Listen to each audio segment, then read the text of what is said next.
Lindsay here, the Frugal Crafter. Today I'm going to show you how to make your very own colored mesh to use on cards or journal pages or scrapbook layouts, whatever you want to use it for. Now, back in the day of scrapbooking, we had this product called Magic Mesh, which was kind of expensive and really was just painted mesh, like the drywall kind, and it was kind of ridiculous that we would go spend our money on that. And so I had, back then I had painted my own drywall mesh, and I had some left over and then I found in my drawer and I used it on this journal page, and somebody asked me if I could do a tutorial on how to make that. So I said, sure, why not?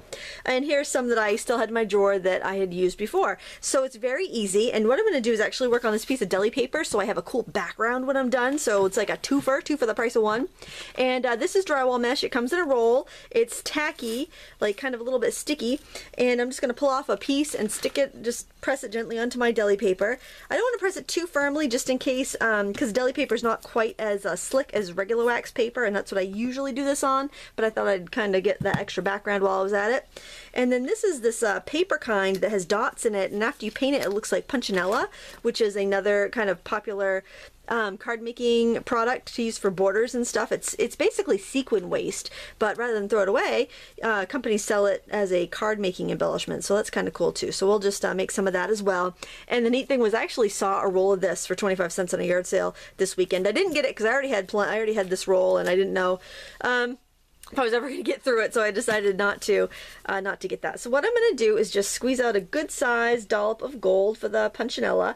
That is paper based, and it's going to be a lot more absorbent, so it will suck in the paint. And I'm just going to go ahead and paint this, and you'll see I'll get a really cool design on my deli paper as well. So it's always nice to get two birds with one stone, I think, when you're talking about crafting. You know, I don't want you to really go kill two birds with one stone, because that's mean, but for crafting it's fabulous. And just give it a nice coat, and don't worry about overcoating, because we're not going to let it dry like this. You don't want to let it dry like this, because if you do, it will clog the holes, and then you won't have that punchinella look. It might look very cool, but it won't look like punchinella. So I just want to give it a nice good coat of gold. And I did have quite a few people ask me on my faux washi tape from deli paper video what I was using for the gold. It's just this cheap Academy acrylic gold. So in case anybody was looking for that, any gold craft paint should suffice. And I just want to peel it up, and I've got that really cool background, and then I could just set that over here to dry, but actually I think I'm going to put it on my actual wax paper that I have just setting off camera. That's actually where I got my extra purple paint, so I'll just set that right over there and put that to dry.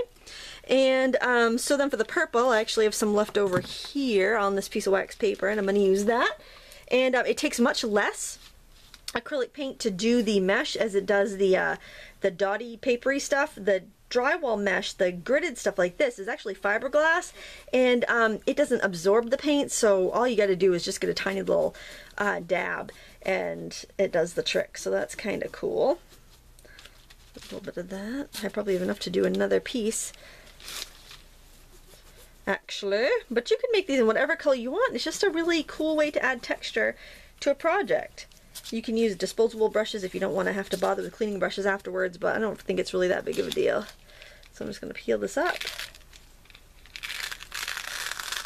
The fiberglass mesh does stick a little bit more than the dotty mesh, so just kind of keep that in mind and don't leave it to sit for too long. But there's our cool dyed mesh.